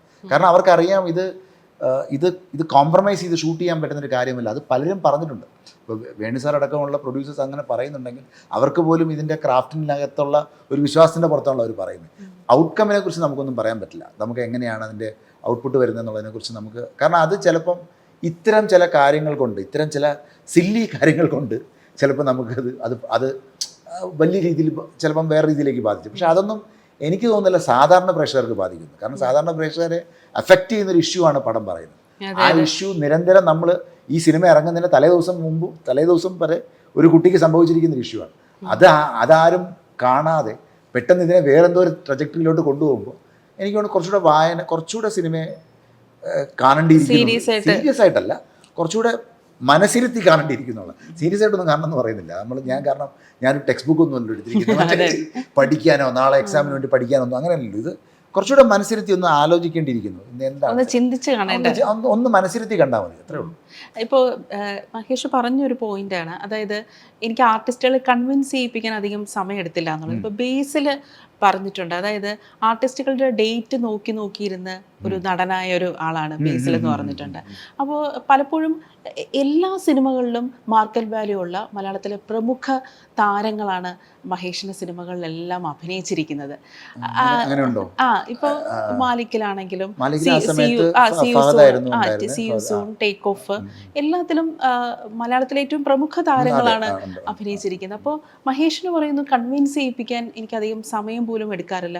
അപ്പോൾ അതെന്താണ്, ആ ഒരു മാജിക് എന്താണ്? മാജിക് ഒന്നുമില്ല, ഇതിനെന്താ മാജിക്? അതിനകത്ത് എങ്ങനെയാണ് സംഭവിക്കുന്നത്? ഇതിനകത്ത് പ്ലോട്ട് നമ്മൾ കഥ കേൾക്കുന്നു, കഥയ്ക്കകത്ത് അവർക്ക് ചെയ്യാനുണ്ടെന്ന് മനസ്സിലാകുന്നു. C in cinema you are always good as your last film. അതാണ് തിയറി. എന്ത് തന്നെയായാലും നിങ്ങളുടെ അവസാന ചിത്രം എന്താണ് അതനുസരിച്ചിട്ടേ ഉള്ളൂ നിങ്ങളുടെ ലൈഫ്, മുമ്പോട്ടുള്ള ലൈഫ്. ഞാൻ ഒരു സിനിമ പ്രസൻറ്റ് ചെയ്യണമെന്ന് ആഗ്രഹിച്ച് ഞാനൊരു സിനിമ എഴുതി കഴിഞ്ഞതിന് ശേഷം അപ്രോച്ച് ചെയ്യുന്നുണ്ടായിരിക്കാം ഈ പറഞ്ഞ സംഭവം എനിക്ക് ചിലപ്പോൾ എളുപ്പമാകുന്നത്. കാരണം ഞാൻ ഫുൾ കൺവിക്ഷനോട് കൂടിയേ പോകാറുള്ളൂ. ഞാനൊരു ഹാഫ് ബേക്ക്ഡ് സ്ക്രിപ്റ്റായിട്ട് ഒരിക്കലും പോയിട്ടില്ല. ഇപ്പം അതായത് ഞാനീ പറയുന്ന പോലെ നമ്മളൊരു ഒരു ഐഡിയ ആയിട്ട് ചിലർ അങ്ങനെയാണ് പോകുന്നത്, ചിലർ ഐഡിയ ആയിട്ട് പോയി പറയാറുണ്ട്. അപ്പോൾ ഐഡിയ ആയിട്ട് പോയി പറയുമ്പോൾ ചിലപ്പോൾ അത്രയും ഫുൾ എഴുതിയിട്ട് വരും എന്ന് പറയുന്ന എത്രയോ ആൾക്കാരാണ് ഇന്നത്തെ കാലത്തുള്ളത്. കാരണം അത് നല്ലതാണ്. മൊത്തമായിട്ടൊരു സിനിമ കേൾക്കുമ്പോൾ കിട്ടുന്ന ഒരു സ്വാതന്ത്ര്യം ഉണ്ടല്ലോ, ഒരു ഫ്രീഡം ഉണ്ട്. അവിടെ നമുക്ക് ഡിബേറ്റ് ചെയ്യാനുള്ള എല്ലാ സ്പേസും കിടപ്പുണ്ട്. നിങ്ങൾക്ക് ഇഷ്ടപ്പെട്ടാൽ ചെയ്യാം. ഞാൻ കൺവിൻസ് ചെയ്യാൻ ബുദ്ധിമുട്ടെന്ന് പറയുമ്പോൾ റിജക്ഷൻ്റെ ബുദ്ധിമുട്ടുകൾ നിങ്ങളാരും അറിഞ്ഞിട്ടില്ല. അത് ചിലപ്പോൾ വേറെ ആക്ടേഴ്സിൻ്റെ അടുത്തായിരിക്കും. ഞാൻ തീർച്ചയായിട്ടും ഉണ്ടായിട്ടുണ്ട്. പ്രൊഡക്ഷണൽ റിജക്ഷൻസ് ഉണ്ടായിട്ടുണ്ട്. സിനിമകൾ അടച്ചു വെച്ചിട്ടുണ്ട്, മൗണ്ട് ചെയ്യാതെ. എന്നുവെച്ചാൽ ചെയ്യണം എന്ന് ആഗ്രഹിച്ചിരുന്ന സിനിമകൾ അടച്ചു വെച്ച സമയങ്ങളുണ്ട്. അതൊക്കെ വേറെ കാര്യങ്ങളാണ്. പക്ഷെ ഞാൻ പെർട്ടിക്കുലർലി ഞാൻ ചെയ്ത സിനിമകളിലേക്ക് ഞാൻ എഴുതി കൺവിൻസ്ഡ് ആയി അതിലേക്ക് പ്രസൻറ്റ് ചെയ്തതിന് ശേഷം പിന്നെ അവർക്ക് ആർക്കും അതിനകത്ത് കൺഫ്യൂഷൻസ് ഉണ്ടായിട്ടില്ല. കാരണം ഈ സിനിമ ചെയ്യുന്നതിൻ്റെ ഒരു കോസ് അവർക്ക് മനസ്സിലായി കഴിഞ്ഞാൽ, ഇതിനകത്തുള്ള ഹൈ മൊമെൻറ്റ്സും അവർക്ക് ചെയ്യാനുള്ള കാര്യങ്ങളും അവർക്ക് കൃത്യമായിട്ട് ബോധ്യമുണ്ടായി കഴിഞ്ഞാൽ then they are all in, ആ പ്രോജക്റ്റിലേക്ക് ഇന്നാണ്. പിന്നെ ഉണ്ടാവേണ്ടത് എന്താണ്? പിന്നെ ഉണ്ടാവേണ്ടത് ഇതുണ്ടാക്കിയെടുക്കാനുള്ള ഈ പറഞ്ഞ സാമ്പത്തിക വശങ്ങളാണ്. അതിനെക്കുറിച്ചിട്ടുള്ള ചർച്ചകൾ അതിലൊത്തിരി അധ്വാനം ഉണ്ടാവും. തീർച്ചയായിട്ടും അതിനകത്ത് അധ്വാനം ഉണ്ടാവും. ഇപ്പോൾ പേട്രിയോട്ടിൽ തന്നെ ലാലേട്ടൻ്റെ ആ ഒരു ഇൻട്രോ സീനാണ് തിയേറ്ററിൽ ഏറ്റവും കൂടുതൽ കയ്യടി കിട്ടിയത്.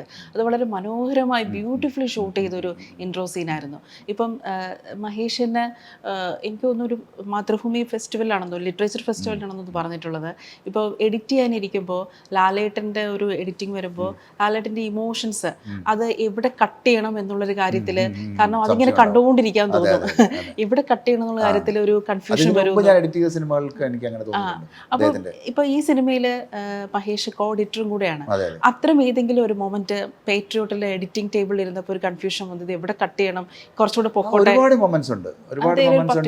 അല്ല, ഞാൻ പെർട്ടിക്കുലർലി ഞാൻ പറഞ്ഞു കഴിഞ്ഞാൽ ഇപ്പോൾ നമുക്ക് ഇപ്പം ഈ പറഞ്ഞ പോലെ ഇപ്പോൾ റഹീമിൻ്റെ ഒരു ഫസ്റ്റ് ബ്ലോക്ക് ആക്ഷൻ ഉണ്ട്. ആ ഫസ്റ്റ് ബ്ലോക്ക് ആക്ഷനിൽ അദ്ദേഹം വളരെ ഒരു ഭയങ്കര സിമ്പിളായിട്ടാണ് അതിനെ പെർഫോം ചെയ്തിരിക്കുന്നത്. ഞാൻ പറയുന്നത് ഇപ്പോൾ ഒരു അധികമൊന്നും ഞാൻ പറഞ്ഞ ഒന്നും പ്രത്യേകിച്ച് ഒരു തോക്ക് പോലും പുള്ളിക്ക് കിട്ടിയിരിക്കുന്നത് ഒരു റീസണുണ്ട്. അപ്പോൾ ആ റീസൺ വെച്ചിട്ട് പുള്ളി അതിനകത്ത് ഇത്ര ആൾക്കാർ എന്നെ അറ്റാക്ക് ചെയ്യാൻ വരികയാണ്, അപ്പോൾ ഞാനൊരു അമാനുഷികനായിട്ടല്ല പുള്ളി എന്നെ പെരുമാറുന്നത്. പുള്ളി വളരെ സിമ്പിളായിട്ടാണ് പെരുമാറുന്നത്. അപ്പോൾ ചില എക്സ്പ്രഷൻസൊക്കെ നമ്മൾ കാണുമ്പോൾ പുള്ളി ആ ക്യാരക്ടർ ഉൾക്കൊണ്ടുകൊണ്ട് തന്നെ ആ ചില ന്യൂവൻസസ് ഇടുന്ന സമയത്ത് നമുക്ക് ഭയങ്കരമായിട്ട് ഒരു സർപ്രൈസിങ് ആയിട്ട് തോന്നാറുണ്ട്. തിരിച്ച് മമ്മൂക്കയിലേക്ക് വരുമ്പം മമ്മൂക്ക വളരെ കാൽക്കുലേറ്റഡ് ആയിട്ടാണ് പല കാര്യങ്ങളും പറയുന്നത്. അതായത് പുള്ളി ചില സമയത്ത് ചെയ്തിട്ട് പോയിട്ട് ഞാൻ ചിലപ്പോൾ ഒരു റീടേക്ക് വേണമെന്ന് വെച്ചാൽ നമ്മൾ ചിലപ്പോൾ ഒന്ന് ആലോചിക്കുന്ന സമയത്ത് മമ്മൂക്ക തന്നെ തിരിച്ച് ചോദിക്കും, ഒന്ന് കണ്ടു നോക്കാൻ പറയും, ഒന്നുകൂടെ കണ്ടു നോക്കാൻ പറയുമ്പോൾ അത് കറക്റ്റാണ്. അപ്പോൾ ആ ന്യൂവൻസസ് പുള്ളി, കാരണം സിനിമ നമ്മൾ ഒരിക്കലും മോഡലല്ലോ ഷൂട്ട് ചെയ്യുന്നത്, പല സമയത്തായിട്ടും പല രീതിയിലാണ് എടുക്കുന്നത്. അപ്പം ആ ന്യൂവൻസ്ഡ് ആയിട്ടുള്ള എല്ലാ പെർഫോമൻസുകളും അദ്ദേഹത്തിന് അത് കിട്ടുന്നുണ്ട്. ഈ പാരനോയ ഉള്ളൊരു ക്യാരക്ടറിനെ തുടക്കം മുതൽ അവസാനം വരെ പുള്ളി കൃത്യമായിട്ട് പോർട്രേ ചെയ്തിട്ടുണ്ട്. അതിനകത്ത് പുള്ളിക്ക് ആ ഒരു ഫിയർ എങ്ങനെ വന്നു തുടങ്ങുന്നു, അതിൻ്റെ തുടക്കം എവിടുന്നാണ്, എങ്ങനെ ഉണ്ടാവുന്നു. അതിപ്പോൾ ഫഹദിലേക്ക് പോയാലും ഫഹദിനും ഇപ്പോൾ എല്ലാവരും പറയുന്നൊരു സംഭവമുണ്ട്, ഫഹദിന് ഞാൻ കൂടുതൽ ഫഹദിലേക്ക് ഇങ്ങനെ എക്സ്പ്രസീവായിട്ട് ഫഹദിലേക്ക് നിർബന്ധിച്ച് അങ്ങനെയല്ല. കാരണം ഞാൻ ഇതുവരെ ഫഹദിനെ അങ്ങനെ പോർട്രേ ചെയ്തിട്ടില്ല. ഞാൻ ഒരു ടുവേർഡ്സ് ബ്ലാക്ക് ഒരു ക്യാരക്ടറിനായിട്ട് ഞാൻ ഫഹദിനെ ഇതുവരെ പോർട്രേ ചെയ്തിട്ടില്ല. അപ്പോൾ എനിക്ക് ആ ഫഹദിൻ്റെ എനർജി എനിക്ക് ഭയങ്കര ആവശ്യമായിരുന്നു ചില സമയത്ത്. കാരണം പടത്തിന് ഒരു ടെമ്പോ ഉണ്ട്, ആ ഒരു പേസ് ഉണ്ട്. ആ പേസ് നിലനിർത്താൻ ആ ക്യാരക്ടർ അതുപോലെ അങ്ങനെ പെർഫോം ചെയ്യണമായിരുന്നു. മൈക്കിളിനെ തിരിച്ച് അതേപോലത്തെ ഈ ഡാനിയലിന് സിമിലർ ആയിട്ടുള്ള ന്യൂവൻസസ് ഉള്ള ക്യാരക്ടറാണ്. ആ ഫിയറും കൺസേൺസും ഒക്കെ ഒരുപോലെ ഉള്ളൊരു മനുഷ്യനാണ്. അതിനകത്ത് എന്നാൽ അദ്ദേഹത്തിൻ്റെ ലൈഫിനകത്ത് ഒരു റൊമാൻസ് ഉണ്ട് താനും. അത് ഒരു ഭയങ്കരമായിട്ടുള്ള റൊമാൻസ് ഒന്നും അല്ല, പക്ഷെ അതിനകത്ത് കുറച്ചൊരു റിലീഫ് ഉണ്ടാവുന്ന ഏരിയാസ് പോലും അദ്ദേഹം അത് മനസ്സിൽ വെച്ചുകൊണ്ടാണ് പെർഫോം ചെയ്തിരിക്കുന്നത്. ഇതെല്ലാം ഞാൻ ആരോടും സ്ക്രിപ്റ്റിൽ തന്നെ ഉള്ള സാധനങ്ങൾ ഇവർ വായിച്ച് ഇവർക്ക് മനസ്സിലാക്കിയാണ് അത് പെർഫോം ചെയ്യാറുള്ളത് എപ്പോഴും. ഏതായാലും വളരെ നന്ദി മഹേഷ്. മാത്രമല്ല ഇത്രയധികം ഇൻഫ്ലുവൻസ് ചെയ്യുന്ന, സമൂഹത്തിൽ ഒരുപാട് ഇൻഫ്ലുവൻസ് ചെയ്യുന്ന ഒരു സിനിമയാണ്. മാത്രം ഒരുപാട് ഇമ്പാക്റ്റ് ഉണ്ടാക്കുന്ന ഒരു സബ്ജക്റ്റാണ്, ഒരു അവയർനെസ് കൊടുക്കുന്ന ഒരു സബ്ജക്റ്റാണ്. മമ്മൂക്ക പറഞ്ഞ പോലെ തന്നെ ഈ സിനിമയിൽ നടക്കുന്ന സംഭവം അതൊരിക്കലും സമൂഹത്തിൽ നടന്നുകൂടാത്തൊരു സംഭവമാണ്. ഇത്രയും ഒരു നല്ലൊരു സിനിമ ഉണ്ടാക്കിയതിന് വളരെ താങ്ക്സ്.